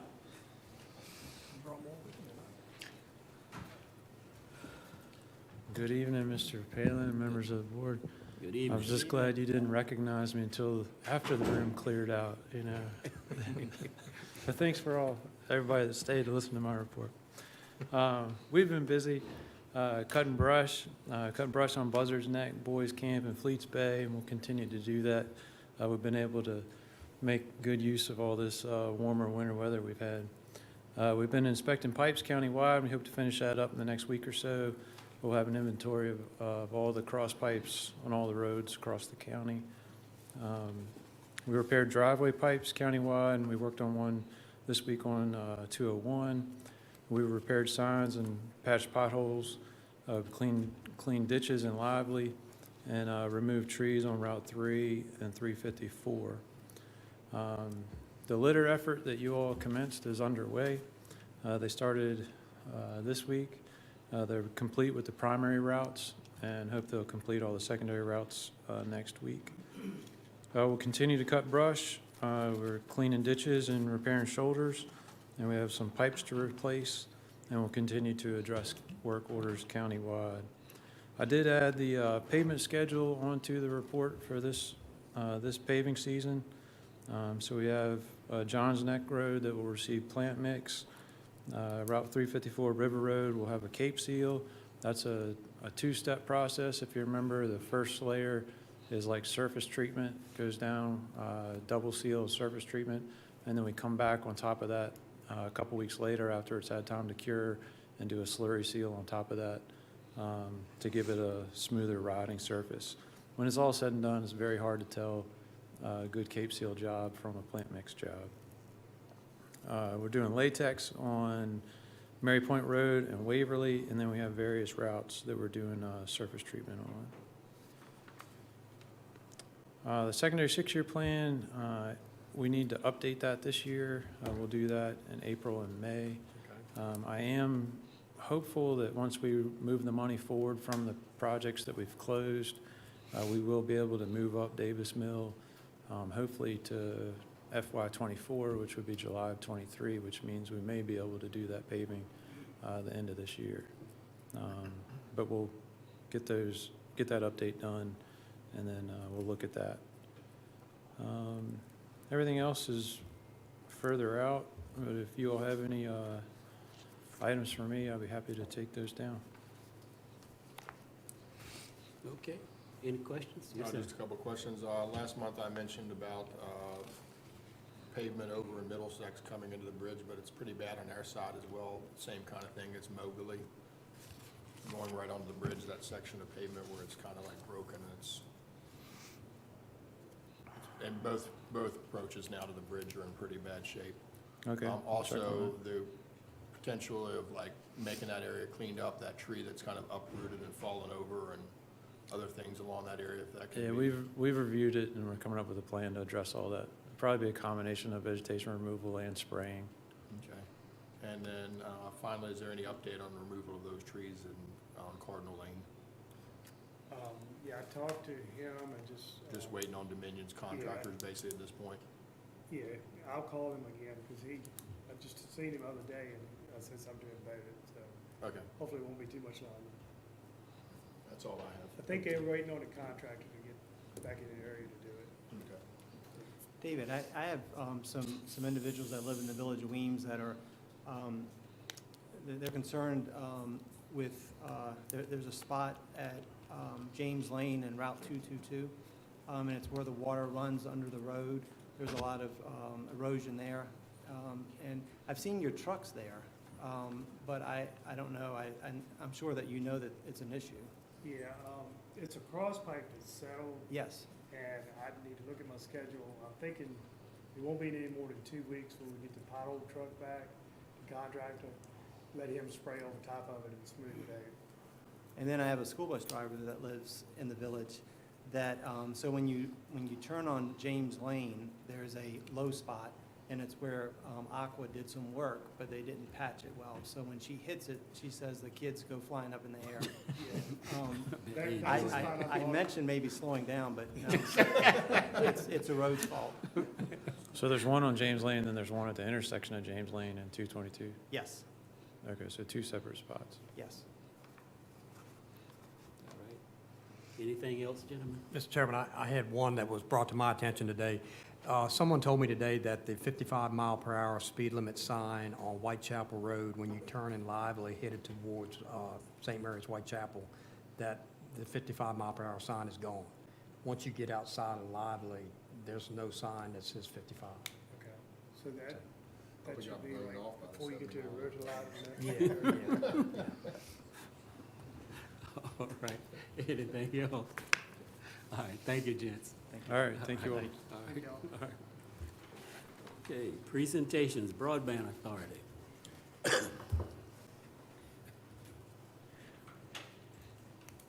She's got a pep in her step. Because there's good news coming. Good evening, gentlemen. You too, Ernest. The APB Dominion project status is on schedule. Oh, come on, Don. APB has told us that because Dominion has moved quickly in doing the middle mile, chances are they will complete their project ahead of schedule. They're originally scheduled to complete the whole county by 31 December 2023. There's a chance they could move further, come up and complete it earlier. Dominion has done well. Nobody thought they'd move that fast, but they have. So that one's on schedule. Breeze Line has completed their work, and for all 4 counties. Caroline was the last one to be completed. So they were due to finish at 31 January 2023, and they did. And when they were released from technical operations, which means everything works, anything that they thought there was a technical problem, they went in, looked at it, corrected it, or said it's fine. All of that's been done, so they're into the marketing phase. And so people can contact Breeze Line. They're putting door hangers out, et cetera, if people want service. BTS, Broadband Technical, Telecom Services, now has 280 customers up and running and have basically no complaints. It's been very good and very stable. We held our annual meeting the first Thursday of February, and as you know, I've decided to, after nearly 5 years, to step down as chair. And we had our elections, and Cherie Kaiser is now going to be chair. Michelle Craddock will be vice chair and remain as secretary also, because you don't have to have a director to be secretary. So at this point, you'll handle both of them. And Kevin Bean is staying on as treasurer, and at this point, I'll stay with the authority. We have in your, what you received was a resume from Lindsay Wozniak. 3 of us interviewed her. She's a very strong candidate to fill the vacancy we have on the authority, especially strong in communications, outreach. She's done a lot of nonprofit. She's a very engaging individual, a lot of personality. Hold on to your seats when she starts talking. She's very, very good. So it's our recommendation to you that you approve her as joining the authority. And what else have I got? Oh, yes, and you also saw attached was an article I wrote for the Rap Record summarizing where we are with Breeze Line, APB, BTS, about the programs that are out there for, to help lower-income individuals. I don't know if it made this week's paper. It was submitted on time. I always write it just like it's from the LCBA, but this time, later, they said, well, who do we credit it to? LCBA. I've always written them this way, but this time they wanted a name. So I don't know if they put it out there. Usually they just throw my name in it, so I don't know if it's in. I haven't read the paper today. But if you've got a copy, though, of the article that was written. It's in your packet. And that's going to be what's in the paper this week or next week. Okay. Say 2. Any questions? Any questions, Jess? Thank you for staying on. 5 years, come April, you called me. I won't forget that. I know I called you. Thank you for staying on. You're welcome. Thank you. All right, thank you. Gentlemen, what's your pleasure concerning, what's her name, pronounce the last name? Wozniak? Wozniak. All right. Related to the famous Steve Wozniak? I move that the nomination be accepted for the board. All right, you've heard the motion. All in favor, say aye. Aye. Unanimous vote? Okay, thank you. All right, we're gonna just skip over. Well, we've got it up now. Oh, Yeah, I technical didn't see. technical Okay, difficulties school board, solved. all right. So if Glenn, there we go. I didn't see. Good evening. That right there is the future front entrance of Lancaster Elementary School, what it will look like at its completion. All right, so our next few slides show the playground at the Early Childhood Education Center. It has been a work in progress. It is funded by local foundations and private donors. It is an amazing playground. It has a soft surface. Wheelchairs can go out on it. If it rains, the kids can still go out and play that day if it dries up pretty quick. So the next 3 slides show it opened this week, and what a perfect week for it to open. The weather's been great. The kids went out. They had their own little ribbon cutting ceremony. We bought them pizza. They made a day out of it. So I believe that slide right there is a video, like a quick clip video of their first day out. If you click on that, does it give you an option to play? No? No, Travis sent this to me in a different format, so I Okay. think. Well, the kids went out, they've had a ball. They were so excited. They've been watching it since the day they got out of the car after Christmas break. They thought that Santa Claus delivered the equipment that was there just for them, and so they've been having a ball. It couldn't have been a more perfect week. So this slide is just that next slide right there. Yeah, that's the timeline. We're actually a little ahead of schedule at this point. The purple area and the yellow area, area 5 and 6, are currently the main focus areas, as well as number 1, which is the new front entrance. So if you look at the timeline above, it says July 2023 for completion. It's, sometime July, August, it will be fully completed. We were worried about 2 classrooms not being completed for the start of the year, but we had a backup plan for that. We could make that work, but we do believe they will be finished as well. So, on track. This image is the 4th grade hall, that purple area hall that you saw. Those classrooms are gutted. They're starting to put that air filtration system into there, which is what that box is that is up on the ceiling. This is this was where the old front office was, the administrative section of the school. And it's some of it is rebuilt, some of it is torn down. And if you go to the next slide, this is kind of the process of them taking those walls out. So that hallway right there is where the old administrative offices were at the middle school. And the next slide is just a little, you run into things as you're renovating. This was one of them. This room right here, this is just an image to show you. This was what we called the vault. It's where we kept all of the student educational records. Mr. Palin, I know you're familiar with this. Well, it was literally built like a vault. It had a foot, that ceiling there that they had to take out with that rebar, that was a foot thick of concrete. So who knew? But yeah. So that's removed now, but it did take a little bit of extra effort. And this next slide is this same area with all the walls removed. It just shows the support system that's in there right now. That will house now a guidance area, a nice walkway out to the courtyard. So if you were coming into the auditorium, you'd be able to actually walk out into the courtyard and see it. There'd be a little hallway going out there. And this will also become 2 classrooms. So it's just, that area is just completely gutted. A little sad to walk into when I walked in my old office there, and it's just gone. So if we move on, this is that same area, which is their main focus right now. And this slide is just to show where that used to be a small closet around that big electrical box there. That whole piece has to be taken out and relocated to a different area because that will actually become a hallway now. And this last slide is just showing we have had to put in new septic lines from the Early Childhood Center out to School Street. So this is just a shot of that. They're iron pipes. It was important that we got that in now before they started laying the cement for the roads, the pavement for the roads and paving those roads. So that's kind of where we are with everything. It's shaping up in the background of that slide. You'll see the front entrance there. It's still pink and white, but it will look like that first slide you saw when I came up eventually. So it's going smooth and looking good. Any questions? I was telling the board members, if you haven't been over to the Early Childhood Center and see the playground, you should stop by there. It's pretty amazing. And walk on it. It's Yeah, like walk actually on it. soft, the ground. Pretty amazing. Very nice.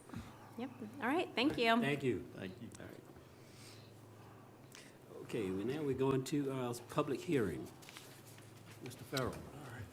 I don't think anybody signed up for it. Good evening, Mr. Chairman, members of the board.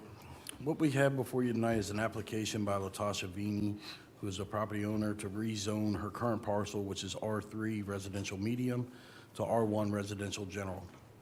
This parcel contains 1 acre, described as tax map number 6-30B. The property is located on Maratica Road in District 2. What county staff had discovered upon a building permit for a individual manufactured home is the R3 parcel is not a permitted use in that zoning. We did some research. We couldn't understand why it was R3. It made no sense. So what the advice from county staff to the applicant was to rezone it to R1. And if you look at the GIS that was provided in your packet, it's R1 around the entire property. There is a small C1 property that I guess used to be a store or gas station, but it was taken to the Planning Commission January 19th of this year, and they have forwarded to the board with a vote of 5-0 for favorable approval for the rezone. Okay. Before I open it up to the audience for public hearing, any questions, gentlemen? No questions. All right. The floor is now open for any comments during this public hearing session. All right, no comments. Any online? All right. Floor is now closed. All right. I move that we rezone this parcel from R3 to R1. You've heard the motion. All in favor say aye. Aye. Unanimous vote. Okay, motion carried. Thank you. All right. Mr. Chairman, I move for approval of the consensus docket. All right, you've heard the motion. All in favor say aye. Aye. All right, motion carried. All right, so considerations. All right. Mr. Chairman, I move we approve the expenses for the month of February as totals. Total invoices, $1,808,938.93. Total payroll, $381,015.24, for a total of $2,189,954.17, of which capital improvements were $1,105,438.10, and ARPA expenditures of $61,472.47. All right. You've heard the motion. All in favor say aye. Aye. Unanimous vote. Okay. Mr. Gill, consideration action on Taylor's Creek. Yes, sir, Mr. Chairman. You'll recall that you all held your public hearing of this no-wake zone request back in December.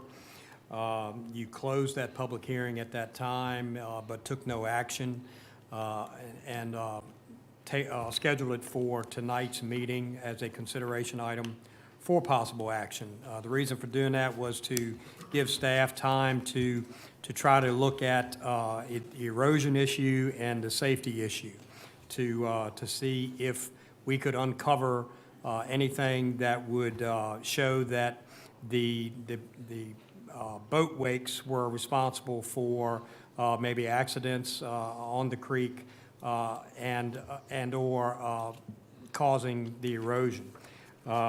What staff has come up with is that regarding safety, staff reviewed the information given to us by the Coast Guard folks who were here that night. Staff's also contacted the Department of Wildlife Resources. In your memo, it said that for 2022, that there was no call for service data on Taylor's Creek. This same lady emailed Mr. Farrell this week, and they went back to 2020 and said that there were also no calls in 2020 or 2021.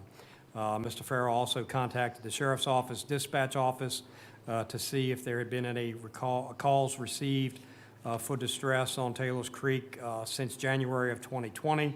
There were 3 calls that came in, but they all had to do with broken down or unoccupied boats. No reports of erratic boating or accidents. So regarding safety, we weren't able to come up with anything that would show that Taylor's Creek is unsafe at this point.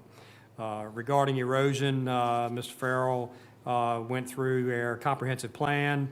In your package, you'll see that our comprehensive plan talks about erosion and fetch and water body energy. It labels Taylor Creek as a low-energy water body, which is not really conducive to erosion. It also does not label Taylor's Creek as a heavy boating area. in the comp plan. Mr. Farrell also checked with the Chesapeake Bay Program Scientific and Technical Advisory Committee, which provides scientific and technical guidance on measures to restore and protect the Chesapeake Bay. And that also did not turn up any evidence that boat wakes were the primary source of erosion there. I know Mr. Farrell has a short PowerPoint presentation that he'd like to present. The erosion conclusion is that we haven't been able to find anything definitive that would say that boat wakes are the primary source of erosion on Taylor's Creek. Rather, it's probably a cumulative effect of boat wakes, wind waves, and rainfall that have caused this. You held your public hearing. You know, you've really got some options tonight. You can approve, send it on to DWR, who makes the final decision.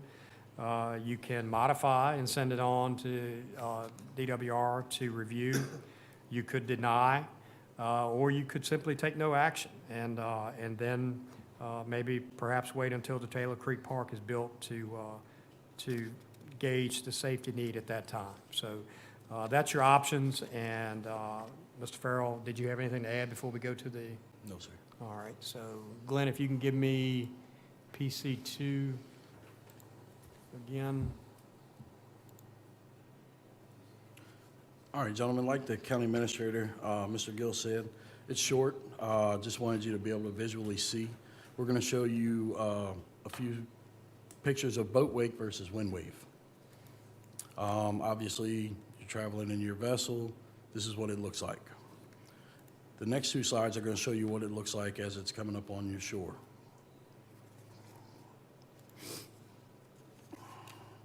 And then we're going to go into wind wave. This is from a storm. Again, wind wave hitting the beach area. This is also caused by, this is not in Virginia, but I just wanted you to be able to see what wind wave can cause. Okay, this is Taylor's Creek itself, from courtesy of VIM's website. What you're looking at, what you should be looking at is the blue line around the outer part of the property where it meets the water. And I'm no scientist, but to me that hasn't changed in, what are we looking at, 15 years. So I'm really not seeing erosion. Next slide. Yep, next slide. All right, this is Dr. Weiland's property, again, over a 15-year span. What we did notice is the little spit right here at the south end of his property. In that 15-year span, it doesn't look like it's gone. It just looks like the water rose. Now, we do not know when these pictures were taken, whether it's high tide or low tide. We don't know. But again, it didn't show me any erosion. And then we'll show you what erosion looks like. This is the windmill property. As you can see, this was early 2005, I believe. This one didn't have the year. You see that blue line? And then look at the 2021 picture. That is erosion that we did not see in the other photos.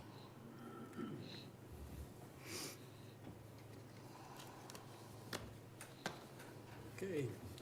Any questions? All right. What's your pleasure, gentlemen?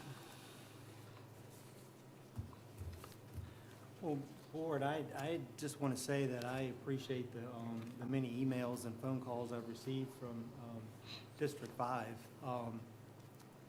Sometimes I think when I'm with this job that there's so many people that are indifferent and just don't care. So it does my heart good to hear people care.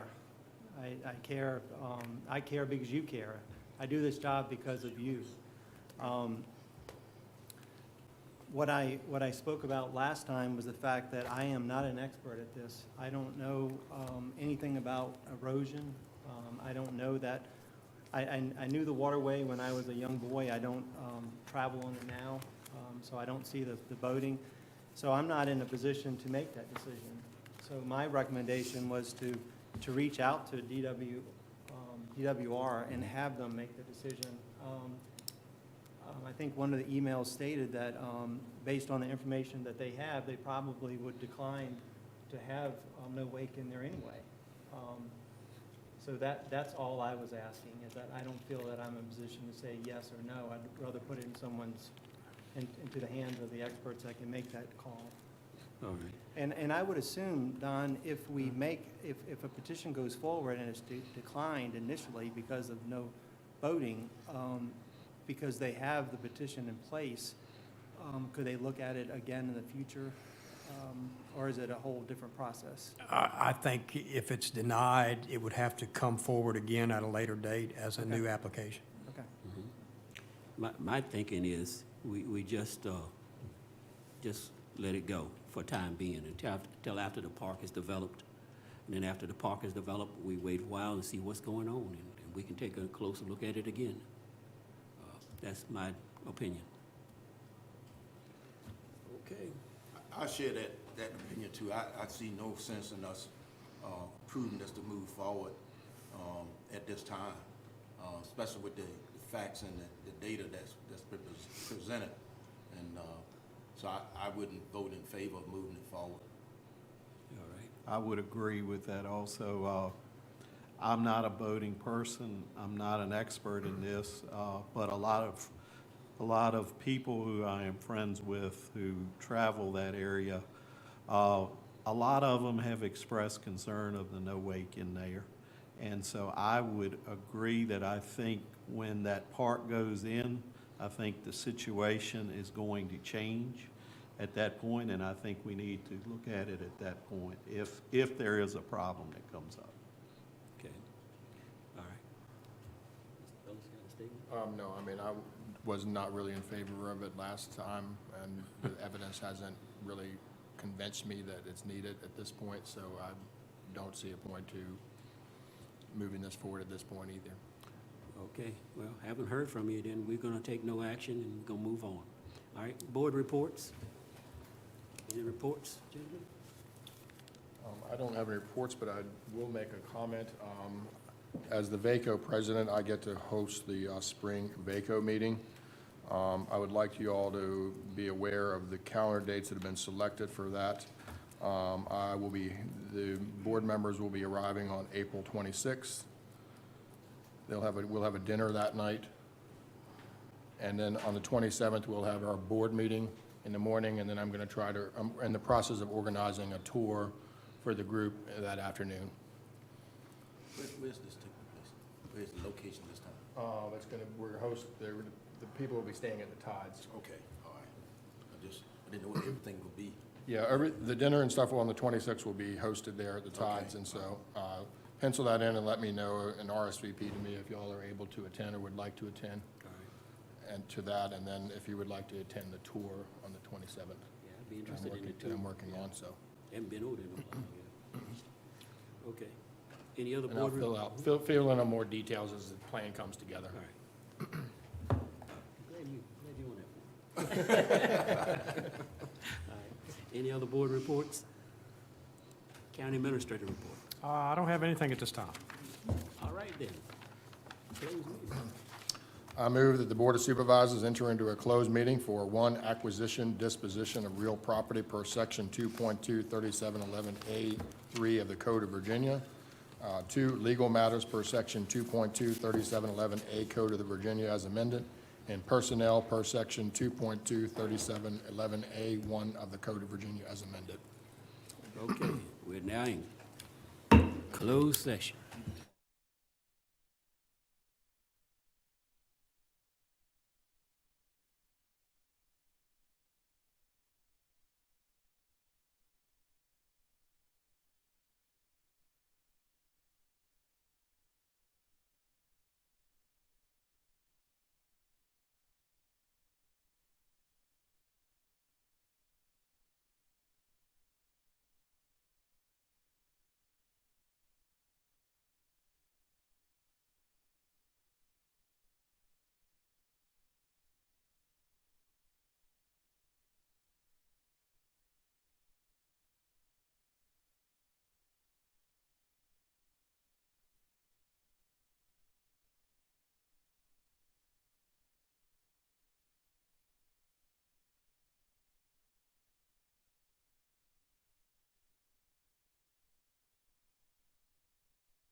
I move that the Lancaster County Board of Supervisors adopt the following certification resolution. Whereas the Lancaster County Board of Supervisors convened in a closed meeting on February 23rd, 2023, pursuant to an affirmative recorded vote on the motion to close the meeting to discuss personnel, legal matters, and acquisition disposition of real property in accordance with section paragraph 2.2-3711.A.1, 2.2-3711.A.8, and 2.2-3711.A.3 of the Virginia Freedom of Information Act. And whereas section paragraph 2.2-3712D of the Code of Virginia requires a certification by the Board of Supervisors that such closed meeting was conducted in conformity with Virginia law. Now, therefore be it resolved that the Lancaster County Board of Supervisors hereby certifies that, to the best of each member's knowledge, 1, only public business matters lawfully exempted from open meetings requirements under the Virginia Freedom of Information Act were heard, discussed, or considered in a closed meeting to which this certification applies. And 2, only such public business matters as were identified in the motion by which the closed meeting was convened were heard, discussed, or considered in the meeting to which this certification applies. Before vote is taken on this resolution, is there any member who believes that there was a departure from the requirements of number 1 and number 2 above? If so, identify yourself and state the substance of the matter and why, in your judgment, it was departure. Hearing no statement, I call the question. Mr. Palin, I certify. Mr. Bellows. I certify. Mr. Lee. I certify. Mr. Geezy. I certify. Mr. Smith. I certify. This resolution is adopted. All right, gentlemen, are there anything else on your mind that we should be talking about today, or you want to say? Your next meeting is March the 9th at, I forget the time, but it's March the 9th. It's on your I think it's a 5 schedule. PM meeting. I think so. That's when I introduce the budget to you. So you won't get the budget ahead of time. You'll get it that night. That night. Don, have you sent out the email to the people that just want to request money and request budgets and stuff? Yes. Did we get a copy of that email, or I think, yeah, I Yeah, copied you yeah, I all got on it. it. can you Yeah. forward it to me again so I can forward it to somebody who wants to? wants Okay, it? okay. Okay, so, I move for adjournment. all right, we move to adjourn the meeting to March the 9th at 5 PM. All in favor, say aye. Aye. All right, meeting adjourned to March.